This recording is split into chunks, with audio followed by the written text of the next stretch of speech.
आता पेट्रोलचा खर्च विसरा, घरी आणा इलेक्ट्रिक स्टायलिस्ट इलेक्ट्रिक गाडी. 100% भारतीय बनावटीची इलेक्ट्रिक्स ईव्ही इलेक्ट्रिक गाडी आता उपलब्ध. 5 वर्षांची वॉरंटी, आकर्षक कलर्स आणि स्पोर्ट्स डिझाईन.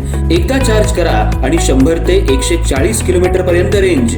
अत्याधुनिक सर्व्हिस सुविधा, लोन सुविधा सुद्धा उपलब्ध. आजच भेट द्या साई मोटर्स, किसान चौक, इचलकरंजी. संपर्क 93 73 27 57 52 किंवा 0230 299 77 66. नो पेट्रोल नो टेन्शन, इलेक्ट्रिकचा स्मार्ट पर्याय.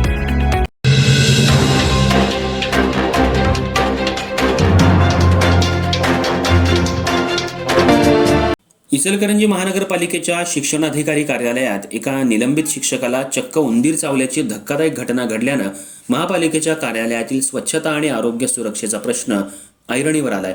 विशेष म्हणजे घटना घडल्यानंतर कार्यालयातील कर्मचाऱ्यांनी संबंधित शिक्षकाला तातडीनं उपचारासाठी दवाखान्यात नेल्याची माहिती समोर आली आहे. मिळालेल्या माहितीनुसार उर्दू शाळेतील साखरपुडा प्रकरणासंदर्भात झालेल्या तक्रारीनंतर संबंधित मुख्याध्यापकांवर निलंबनाची कारवाई करण्यात आली होती. निलंबन कालावधीत त्यांना दररोज शिक्षणाधिकारी कार्यालयात हजेरी लावण्याचे आदेश देण्यात आले होते. याच दरम्यान कार्यालयात उपस्थित असताना संबंधित शिक्षकाला उंदीर चावल्याची घटना घडली. शिक्षकाला मधुमेह अर्थात शुगर असल्यानं संसर्गाचा धोका लक्षात घेऊन शिक्षणाधिकारी कार्यालयातील कर्मचाऱ्यांनी कोणताही विलंब न करता त्यांना उपचारासाठी तातडीनं दवाखान्यात नेण्यात आल्याचं सांगण्यात आलं.